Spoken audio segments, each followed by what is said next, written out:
तो क्लास 12 का एक चैप्टर है इंटीग्रेशन, और ये जो चैप्टर है इसमें आपको दो तरह के इंटीग्रेशंस पढ़ने होते हैं। जैसे एक होता है इंडेफिनिट इंटीग्रेशन और एक होता है डेफिनिट इंटीग्रेशन। तो ऑब्वियसली आपका इंडेफिनिट इंटीग्रेशन अगर आपका स्ट्रॉन्ग है, मतलब इसमें क्या होता है, थोड़ा ज़्यादा मेहनत करना होता है। अगर आप इंडेफिनिट इंटीग्रेशन को स्ट्रॉन्ग कर लेते हो तो फिर डेफिनिट भी आपसे थोड़ा ईजी वे में बन जाएगा। हालांकि डेफिनिट इंटीग्रेशन में उसके प्रॉपर्टीज़ भी इंपॉर्टेंट होते हैं, लेकिन फिर भी आप इंडेफिनिट इंटीग्रेशन अगर अच्छे से जानते हो तो मतलब डेफिनिट को सॉल्व करना थोड़ा ईजी रहता है। अब जैसे कुछ क्वेश्चन इस तरह से आपको दे दिया जाएगा जिसमें आपको यहाँ पर डेफिनिट इंटीग्रेशन का क्वेश्चन है और इस क्वेश्चन को सॉल्व करना है। अब देखिए क्वेश्चंस बहुत ज़्यादा टफ नहीं है, लेकिन मेन जो बात है वो है ग्रेटेस्ट इंटीजर इसके अंदर यूज कर दिया गया है। अब देखिए ग्रेटेस्ट इंटीजर जैसे ही आ जाता है तो क्वेश्चन जो है ना लिटिल बिट थोड़ा सा हार्ड हो जाता है, लेकिन आपको यहाँ पर अगर ग्रेटेस्ट इंटीजर का प्रॉपर समझ है, ग्रेटेस्ट इंटीजर को आप अच्छे से समझते हो, तब आपको कोई दिक्कत नहीं होगा। तो ग्रेटेस्ट इंटीजर हम लोग पढ़ते हैं फंक्शन में, और वो आप वहाँ पर ठीक से अगर समझ गए हो तो आप इसके क्वेश्चन को सॉल्व बहुत आसानी से कर सकते हो। यानी इस क्वेश्चन में अगर देखोगे तो ग्रेटेस्ट इंटीजर यूज किया गया है, तो पहले आप इसके बारे में समझो। तो देखो जैसे ग्रेटेस्ट इंटीजर के बारे में आप जानते हो, ग्रेटेस्ट इंटीजर फंक्शन जो होता है ये क्या करता है, इंटीजर्स को रीड करता है। यानी किसी फंक्शंस में जब भी किसी नंबर को आप लिखते हो तो हमेशा उसके अंदर दो पार्ट होते हैं, एक होता है इंटीग्रल पार्ट, एक होता है फ्रैक्शनल पार्ट। जैसे अगर आप 4.6 लिखते हो तो 4.6 में क्या होता है, इसको आप लिखोगे 4 प्लस 0.6। तो 4 प्लस 0.6 में ये 0.6 क्या फ्रैक्शनल पार्ट है एंड 4 क्या आपका यहाँ पे इंटीग्रल पार्ट है। तो ग्रेटेस्ट इंटीजर फंक्शन क्या करता है कि ये जो 4.6 है इसमें से सिर्फ इंटीजर्स को रीड करता है और आपको आउटपुट में देगा। यानी ग्रेटेस्ट इंटीजर ऑफ 4.6 लिखते हो तो ये वैल्यू क्या देगा, आपको 4 देगा। ये 0.6 जो फ्रैक्शनल वैल्यू है उसको रीड नहीं करेगा। तो यहाँ पर ग्रेटेस्ट इंटीजर फंक्शन आप इस तरह से ध्यान रख सकते हो। यानी कभी भी जैसा आपको दे दिया गया सपोज 5.8, तो ग्रेटेस्ट इंटीजर का वैल्यू कितना होगा, 5 हो जाएगा। ठीक है, आप यहाँ पर ये बात को ध्यान रख सकते हो। समटाइम अगर नेगेटिव में आ गया, जैसे आपको दे दिया माइनस ऑफ 4.2, तो यहाँ पर माइनस 4.2 में माइनस 4 नहीं होगा, क्योंकि इसमें जब आप इसको ब्रेक करोगे इस तरह से तो आप -4 -0.2 नहीं लिख सकते। जैसे -4.2 को अगर आप ब्रेक करते हो तो -4 -0.2 लिखोगे तो ये आपका गलत हो जाएगा, क्योंकि फ्रैक्शनल पार्ट नेगेटिव नहीं होना चाहिए। तो फ्रैक्शनल पार्ट जो होगा वो पॉजिटिव होना चाहिए। पर यहाँ पर क्या आ गया आपका -0.2, मतलब ग्रेटेस्ट इंटीजर का वैल्यू -4 नहीं हो सकता, क्योंकि आपको फ्रैक्शनल पार्ट क्या करना पड़ेगा, पहले पॉजिटिव बनाना पड़ेगा। इसको पॉजिटिव बनाने के लिए आपको ऐसे लिखना चाहिए -5 प्लस ऑफ 0.8। तो -5 प्लस 0.8 लिखोगे तो आपको -4.2 फिर भी मिलेगा। लेकिन इस सिचुएशन में क्या है कि फ्रैक्शनल पार्ट आपका पॉजिटिव हो गया, तो ये करेक्ट वे है लिखने का। और यहाँ से आप देख सकते हो इंटीग्रल पार्ट कितना है इसका, -5, इसीलिए ये वैल्यू कितना दे देगा आपको, -5। तो बहुत सिंपल है, आप इसको आसानी से ध्यान रख सकते हो और आप इस तरह क्वेश्चंस कभी भी सॉल्व करना हो तो आप कर सकते हो। अब यहाँ पर अगर मान लो आप कहीं भूल जाते हो तो आप इस तरह से भी इसको सॉल्व कर सकते हो। जैसे आपको दे दिया -4.2, तो आप इसको ऐसे भी लिख सकते हो -4.2 -1। ठीक है, अब तब भी आपका आंसर आ जाएगा। तो जैसे 4.2 है तो 4.2 का वैल्यू कितना होता है, 4। तो यहाँ पर आपको आ जाएगा -4 -1 और आपका आंसर आ जाएंगे -5। या आप डायरेक्टली याद रखो या फिर आप इस तरह से ब्रेक करके भी कर सकते हो सॉल्व। और इसका मेन रीजन ये है कि आपका नेगेटिव फ्रैक्शनल पार्ट नहीं होना चाहिए, इस वजह से हम लोग को चेंज करना पड़ता है। लेकिन जब पॉजिटिव वैल्यू हो तो आप सीधे सीधे लिख सकते हो। तो ये बेसिक बात है ग्रेटेस्ट इंटीजर फंक्शंस का, जो आपको ध्यान रखना चाहिए। अब जैसे आप ये ध्यान रखोगे तो आपके लिए इजी हो जाता है, मतलब आगे की कंसेप्ट को यूज करना। अब यहाँ पर आ जाते हैं हम लोग इस क्वेश्चंस के ऊपर कि इस क्वेश्चंस को किस तरह से सॉल्व करना चाहिए, क्योंकि ये जो क्वेश्चन है ये इसी के ऊपर बेस्ड है। लेकिन इस क्वेश्चन में क्या है ना, थोड़ा सा यूनिक ये क्वेश्चन इसलिए है क्योंकि यहाँ पर क्या होता है कि इंटीग्रेशन में भी अगर सिर्फ x लिखा हो तो क्वेश्चन को सॉल्व करना आसान है, लेकिन इसने क्या लिखा हुआ है, x²। इसीलिए क्वेश्चन थोड़ा ज्यादा अच्छा हो जाता है।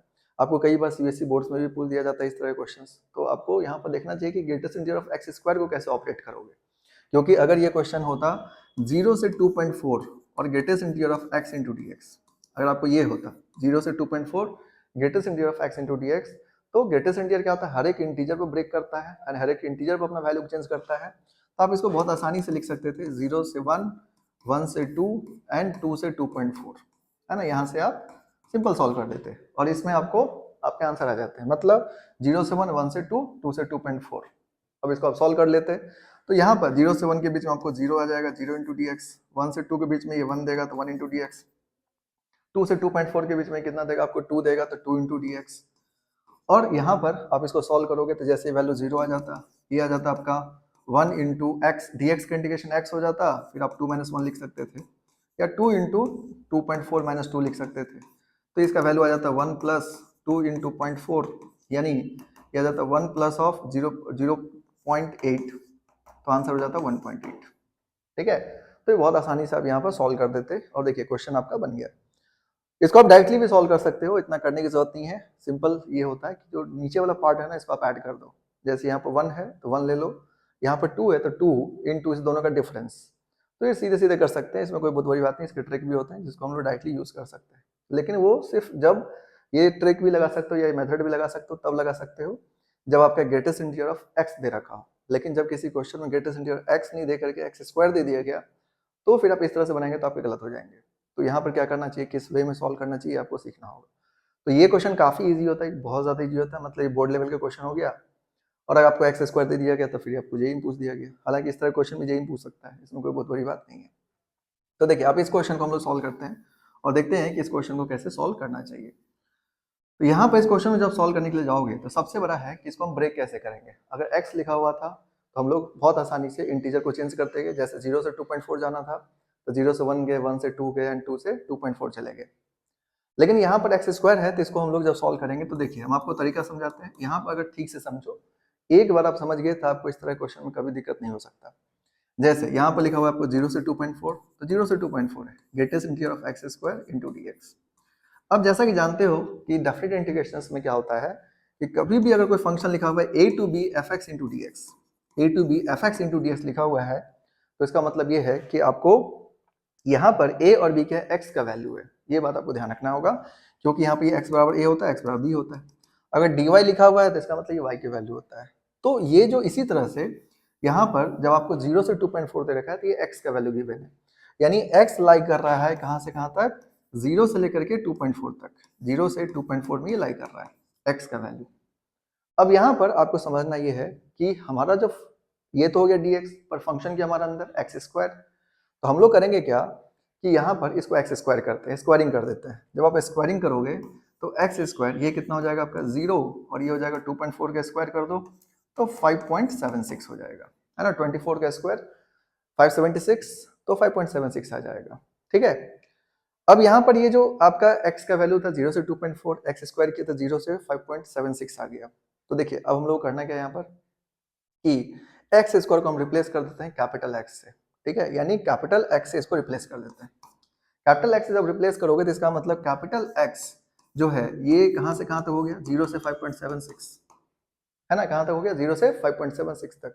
इसका मतलब हमारा x का जो वैल्यू जाएगा वो कहाँ से कहाँ तक जाएगा। तो देखिए एक होगा 0 से 1, 0 से 1 आएगा, फिर आएगा आपका 1 से 2, फिर आएगा आपका 2 से 3, फिर आएगा आपका 3 से 4 एंड देन आ जाएगा 4 से 5 एंड देन आएगा 5 से 5.76। इतने ब्रेक होंगे ये, ठीक है। तो देखिए 0 से 1, 1 से 2, 2 से 3, 3 से 4, 4 से 5, 5 से 5.76। तो अब हम लोग इसको लिमिट को यूज करेंगे। अब इसका लिमिट कैसे बनाओगे समझो। तो देखिए ये हो गया कैपिटल एक्स का वैल्यू, लेकिन हमें यहाँ पर क्या निकालना है, स्मॉल एक्स का वैल्यू। कैपिटल एक्स इसके इक्वल है, एक्स स्क्वायर के इक्वल है। इसका मतलब एक्स स्क्वायर लाई कर रहा है 0 से 1, एक्स स्क्वायर 1 से 2, एक्स स्क्वायर 2 से 3, तो एक्स स्क्वायर है यहाँ पर।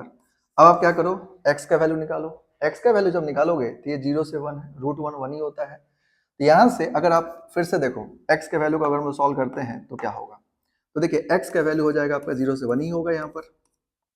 अब इसमें जब आप इसमें जाते हो एक्स स्क्वायर के लिए तो कितना हो जाएगा 1 से 2, यानी 0 से 1 हुआ, फिर x का वैल्यू क्या हो जाएगा आपका 1 से 2, 1 से हो जाएगा रूट 2, यहाँ पर 1 से हो जाएगा आपके कितने रूट 2, क्योंकि जब x का वैल्यू निकालोगे तो 1 और 2 का क्या होगा रूट 2।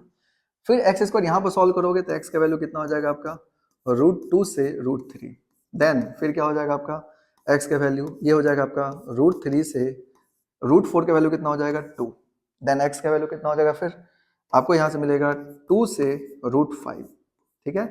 एंड देन आपका क्या हो जाएगा x का वैल्यू रूट 5 से रूट अंडर 5.76, रूट अंडर 5.76 को आप चाहो तो 2.4 भी बोल सकते हो, ठीक है, 2.4, यानी रूट 5.6 को 2.4 लिखा जा सकता है। तो यहाँ पर पहले आपको लिमिट को ध्यान रखना है। तो देखिए करना क्या है, आप फिर से समझो। क्या करो, आपको पहले जो लिमिट दे रखा है 0 से 2.4, जो भी लिमिट दे रखा है आप इसको लिख लो, उसको स्क्वायर कर दो। स्क्वायर कर दोगे तो एक्स स्क्वायर का। अब हम लोग करेंगे क्या, इस एक्स स्क्वायर को एक्स मान लिए, ठीक है। अब ये x का वैल्यू कितना आ गया आपका 0 से 5.76। अब इसको क्या करना है, आपको ब्रेक करना है इंटीजर्स पर। तो जैसे 0 से 1, 1 से 2, 2 से 3, 3 से 4, 4 से 5, 5 से 7, 5.76। नाउ हमें x का वैल्यू चाहिए, ये एक्स स्क्वायर है, तो जब आप x का वैल्यू निकालोगे तो आ जाएगा आपका 0 से 1, 1 से √2, √2 से √3, √3 से 2, 2 से √5 एंड √5 से 2.4। तो इस तरह से आप यहाँ पर वैल्यू निकाल सकते हो। अब हम लोग को करना क्या है कि इसको हम लोग अब सॉल्व करते हैं क्वेश्चंस को इस लिमिट को यूज करके। तो देखिए इसमें आपको लिमिट ही सबसे मेन हो जाता है, ये लिमिट आपको अच्छे से आना चाहिए।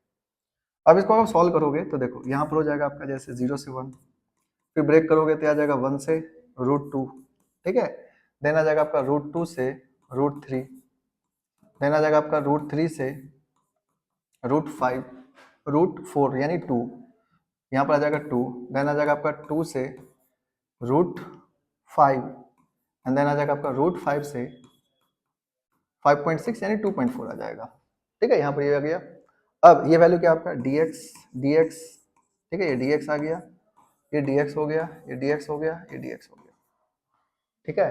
तो देखिए 0 से अगर आप इसको सॉल्व करते हो तो 0 से 1 के बीच में क्या देगा ये आपको 0, 1 पुट करो, 1 का स्क्वायर कितना होता है 1, √2 पुट करो, √2 का स्क्वायर कितना होगा 2, √3 का स्क्वायर कितना हो गया 3, 2 का स्क्वायर करो तो 4 एंड √5 का स्क्वायर करो तो 5, ये आ जाएगा आपका। तो इस तरह से आप यहाँ पर लिख सकते हो।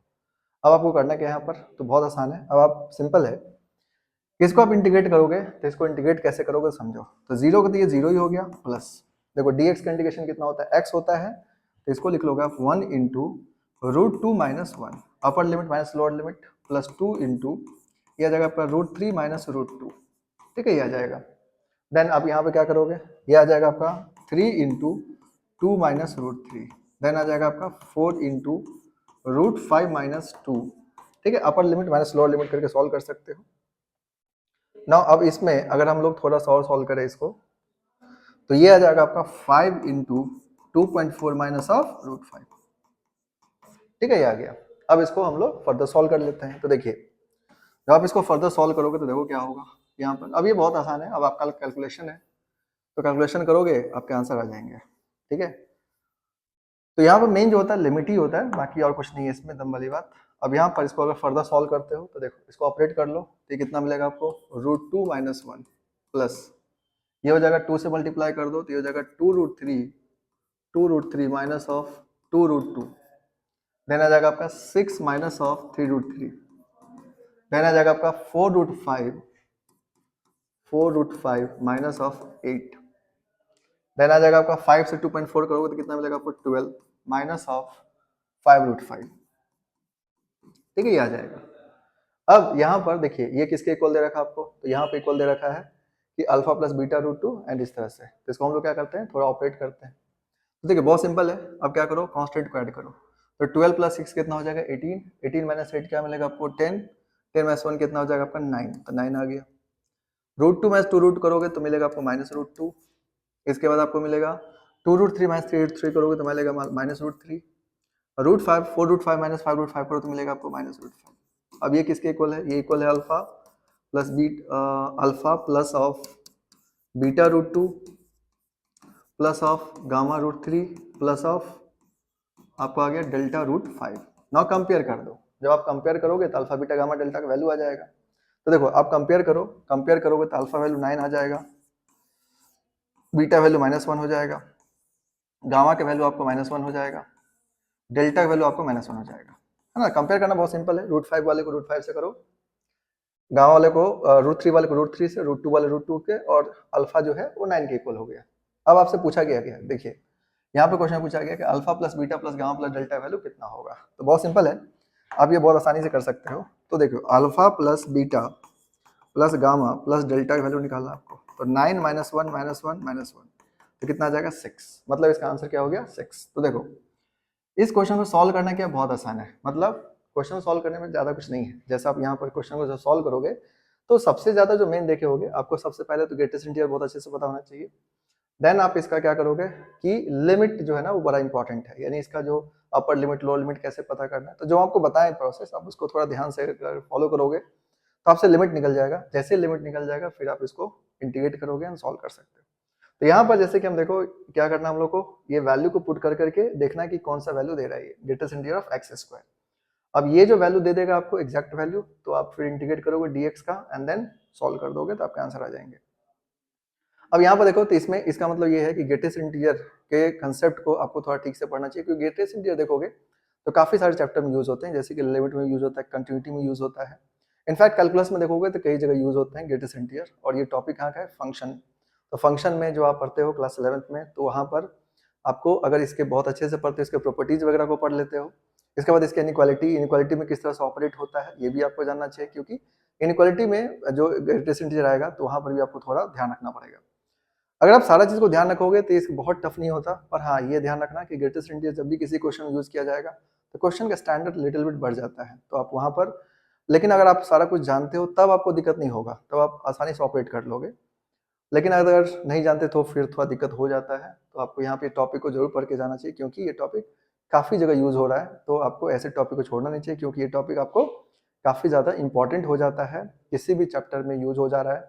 तो ये कॉमन टॉपिक है एक तरह से देखोगे पूरे कैलकुलस के लिए, तो आपके लिए बेनिफिशियल है, और आप इसको करोगे तो आप बहुत आसानी से इसको समझ सकते हो। तो जो